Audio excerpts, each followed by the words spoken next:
iScrappers, Tom from the iScrap app. Today is Wednesday, May 8th, 2019. Before we get into any of the market updates, first and foremost, we want to wish the family of the deceased school student out in Colorado and all the different families that were affected by the shooting out there, that our wishes and our prayers. This is one of those things where I might be able to talk a lot about scrap, but when these things happen, especially if you're around kids or if you have kids, that it's just one of these heartbreaking things, and our hearts, wishes, and prayers go out, and hopefully everyone pulls through as best they possibly can. So, over the last week, we've seen a lot of different market news. Not great market news. This is one of those 5 or 6 weekly reports a year that we're not super pumped to talk about, but it's not like we're going to sit here and hide what's bad, because you like to highlight what's good. So while we're doing these live reports, and we like to do them every Wednesday afternoon, 1 p.m. Eastern Time, feel free to post comments, feel free to send questions. We'll try to answer as many of these as we can. If you're tuning in after we do the live report, don't even think twice about dropping a question in there. One of our fellow iScrappers or another viewer will be able to answer some of the questions if we can't get to it first, and we'll kind of go from there. We'll see how it goes. So, over the last week, we have not had the best news, and we're going to start with the non-ferrous market. As we've talked about over the last 9 or 10 months, the tariffs have been the talk of the town, so to speak, when we're going into the commodity and metals market. Now, these tariff negotiations between the U.S. and the Chinese have become a little more tense, with the possibility of the tariff negotiations breaking down as soon as today or tomorrow. Now, we've been watching these, and we heard that President Trump is going to be put into effect an additional 15% on over $300 billion worth of goods this Friday the 10th, meaning billions more dollars in tariffs are going to be levied against different Chinese goods that are coming over to the U.S., thus trying to help the U.S. retain some of their market share, try to level the playing field off, and they are affecting the metal prices.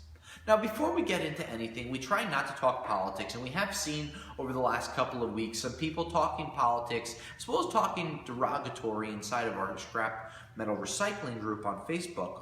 Please know that these are comments that we monitor, delete, and ban users from, because we're here to talk about scrap metal, not your political views. So if for any reason I talk about politics, I try not to get into my opinions, but more about the political scope and the political atmosphere that's going on and how they are affecting the metal prices. So as these tariff negotiations are going on, one of the more important things to think about is it's not all about the metals.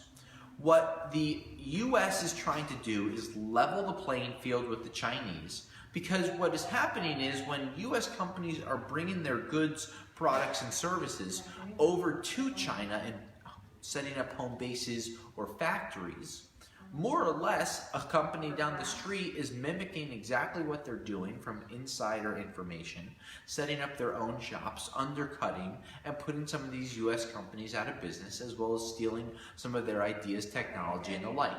Now, of course, this is going to be the worst case scenario, as there are many solid companies that are performing and doing their job in the way that they normally should. But with so many negative things going on, we have to be able to do what's best for the United States. Now, these tariff negotiations that are going on will hopefully resolve many problems. And if you remember last May or so, I told everyone we have about a year until these things are really going to get settled out. And I expect to hear something solid by June 2019. Well, here we are, May 8th, a short 23 days from June, and if I have to, I'll extend myself all the way throughout June and add another 30 days on there. I'm just being facetious, but more or less, you have to figure the next 30 to 60 days are extremely crucial. Once you add more tariff dollars going on there after they were already paused back in March, if you remember, there was a 90-day moratorium put on them, meaning that we're not going to have the additional tariffs go in for the 60 to 90 days as negotiations continued. Here we are at a point where the Chinese negotiators landed yesterday and are going to be meeting with the U.S. negotiators to try to finalize these deals, or at least get them closer, as I think it's going to take another 6 months for these deals to become truly finalized and have the writing dry and have the I's dotted and T's crossed, because we're not talking about regular everyday things. Nor are we talking just about metal. We're talking about things that are going to affect everyone, from the soybeans to cattle to different commodity markets going all over the US that are going to affect world markets and then Chinese markets as well. So, over the last week, hearing some of the negative news coming in, we've seen the copper prices fall about 22 cents a pound, with the largest drop coming last Thursday, around 11.5 cents a pound. So, those are drops that happened quickly, swiftly, and really caught people by surprise and have not recovered in the last few days. If anything, they've been worsened by a lot of the trade fears going on right now. So we're waiting to see what's going to be happening going forward, but it doesn't look like it's going to be anything too spectacular, as we're trying to learn how these markets are going to react to the different trade deals going on. Now, not only are the metal prices being affected, such as steel and copper, we've seen the stock market being affected as well. Monday morning, pre-market, they were down more than 500 points. Yes, they rebounded and ended up not having triple-digit losses, but yesterday, Tuesday the 7th, they did have triple-digit losses as the market dropped below 26,000 points. Now, many of you might not be trading stocks or worried about their 401k or retirement plan. We're just looking to hustle scrap. But all of these things are important because they all lead to what the ultimate answer is going to be: a strong, stable market that gives the world economy the ability to trade commodities and know that two of the, if not the most influential countries, the US and China, are at a nice peace or closer to that peace, where both sides are happier than they were before, with both sides giving in something, that they weren't already doing. These are things that we're learning. These are part of the reasons that the steel prices have fallen so much over the last month and a half to 2 months. Yes, they've stabilized over the last week, but we still saw last week prices dropped another $9 or $10 2 different times per ton. We see light iron prices going from that 150 to 160 reported mark a few months ago, down to anywhere from $90 to $125 per ton. Those are large drops. And some scrap yards have made their spreads a little more narrow just to make sure that they're continuing to get material in going into the spring and summer months. Now, going into the spring and summer months, you have mills and different furnaces that will shut themselves down. When they get really hot in some of these areas and you're running a furnace, it's just unhealthy for a lot of the workers there because they're going to be overheating. But it's also very unhealthy for the equipment that's going to be working because of the extreme heat and aggravation on those pieces of equipment.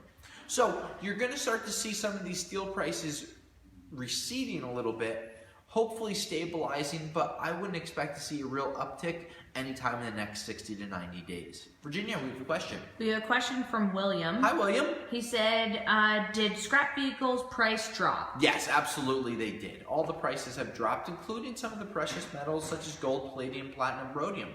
Generally gold is a safe harbor for a lot of people to go and invest into when markets are a little shaky. But even the gold prices have remained under $1,300 an ounce, prompting many investors to figure out what the hell they're going to do, or what the heck they're going to do with some of their money overall. It's very difficult to figure these things out, and we're just in a wait and see mode to see how these things affect everything in its path. So these tariff negotiations are very, very important, and it's going to be very tough to figure out what we're going to be doing, seeing, reacting to, and learning from in the next few days, weeks, months, and even up to all of 2019. Overall, the aluminum market, relatively unchanged, maybe up or down a penny, but I'm going to call that flat. Stainless steel, down a couple of cents. Gold, relatively even over the last few weeks. We've seen the catalytic converter market cool off slightly, mostly because of some of the overall market conditions that we've mentioned over the last 10 minutes. Guys, this is Tom from the iScrap app. We really love seeing people reporting their prices, as every week we're having thousands of prices reported. We've been able to see lots and lots of people logging on and doing them. And every Saturday we try to update some of these prices and share a little video just so you have a better idea. So if you want to learn about that, make sure you just email us, or you can subscribe to our YouTube page. And if you're following us on Facebook, This is Tom from the iScrap app. Today is Wednesday, May 8th, 2019. Until next week, I'll scrap you later.